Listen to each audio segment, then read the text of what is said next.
Welcome to Noumena, the only place that's reverse engineered the College Board. We're going to show you how to solve these problems very quickly with mathematical precision and with 100% confidence.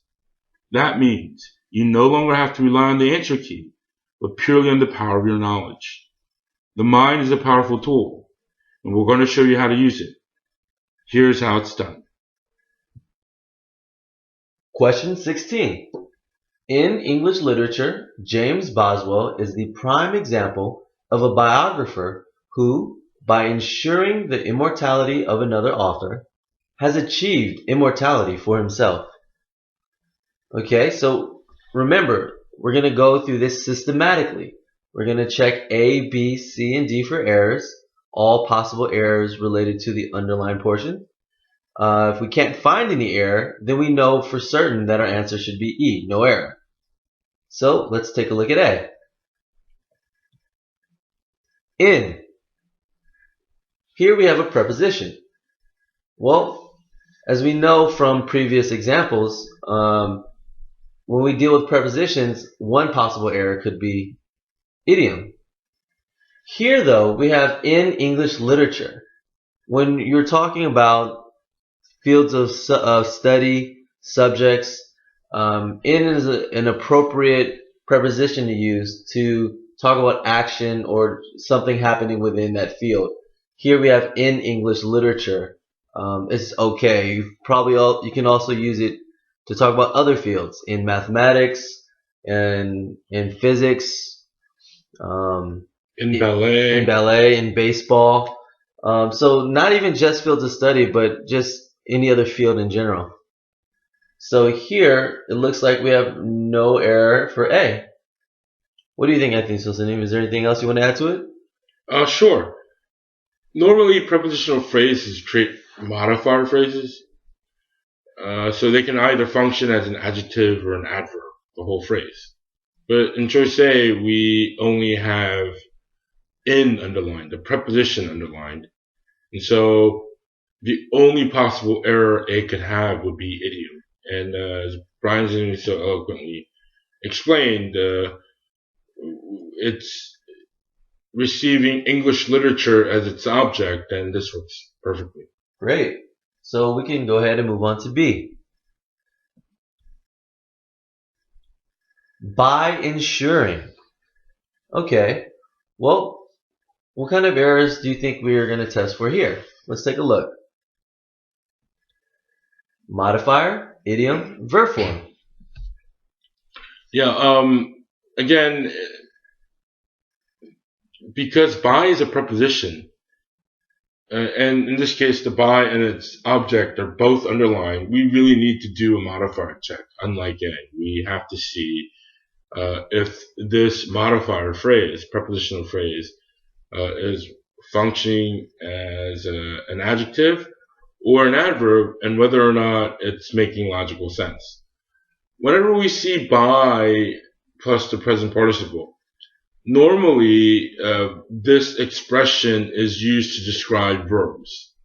So in this case, by ensuring the immortality of another author, seems to be describing how he has achieved immortality for himself. Okay, so describing the verb has achieved. Okay. So it's an adverb phrase. So it seems to work because remember in previous slides we mentioned how by plus the present participle or the gerund actually describes a method or a process or a way in which something was done. And in this case, James Boswell has achieved immortality for himself by ensuring the immortality of another author. So the modifier works. Idiom, again, the by can take on the gerund ensuring. This is one of those rare instances in which prepositions are allowed to take on gerunds rather than the noun forms. But again, let's look at ensuring. We really don't have a noun equivalent either, so that should also give you a sign that this is okay. Noun equivalent to ensuring, what would that be? Insurance? No, that's with an I. So we don't really have a noun equivalent to ensuring. And the verb form, the present participle, works here. because it's functioning as a gerund, and by is the preposition, ensuring is the object. Great. So it looks like B is okay. Let's move on to C. Of another, by ensuring the immortality of another author. What do you think here, Anthony Sonsani? Well, we can have an idiom error here, a pronoun error here, and maybe even a modifier error. But again, what do we say about idioms? Don't chase idioms. Don't chase idioms. We don't chase idioms. Okay. So we just got rid of it this time. And the pronoun here, another, is what we call an indefinite pronoun. But here, this indefinite pronoun is functioning as a noun determiner. It's actually determining the count and the relationship of author. So why do we use another author rather than the other author? Well, if we wrote by ensuring the immortality of the other author, that would mean that the other author, there were either only two authors, or that we are certainly aware of the other author. It's a specified author.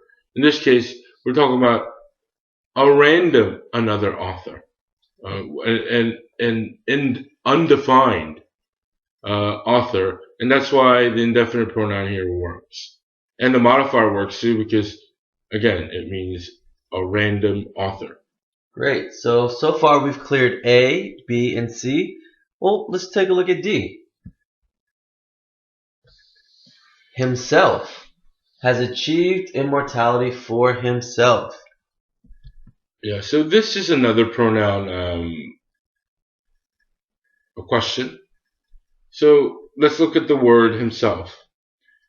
Anytime you see a pronoun ending with a self, it can either function as an intensive pronoun to emphasize or intensify a statement, or a reflexive pronoun where an action is being done to oneself.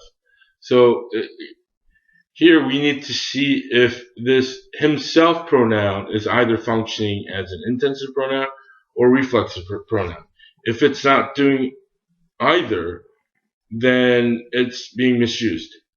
But let's read the sentence again. In English literature, James Boswell is a prime example of a biographer who, by ensuring the immortality of another author, has achieved immortality for himself.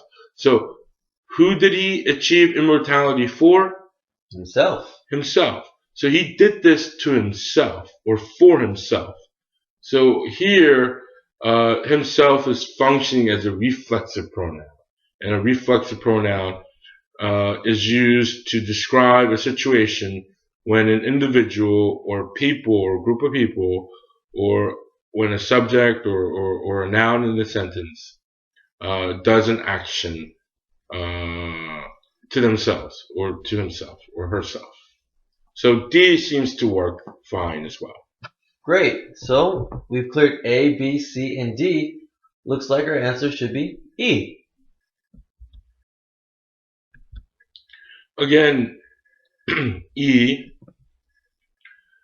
We didn't circle E because it was a good guess. We circled E because we went through all the potential errors in the question, and we've eliminated all those choices or all those possibilities. So when we choose E, we should be very, very confident. Well, how can we choose E confidently, or any other answer choice confidently? How would we be able to do that, Brian? Answering the question really, really fast?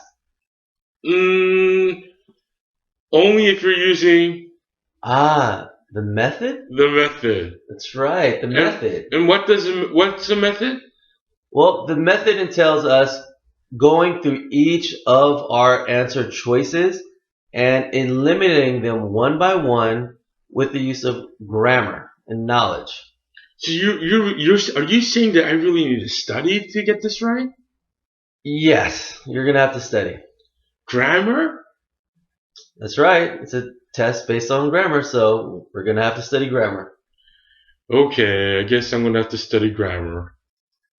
Alright, so if you guys have any problems or questions concerning any of the points or concepts that we've gone over, again, check our videos in our archives on the website and study up.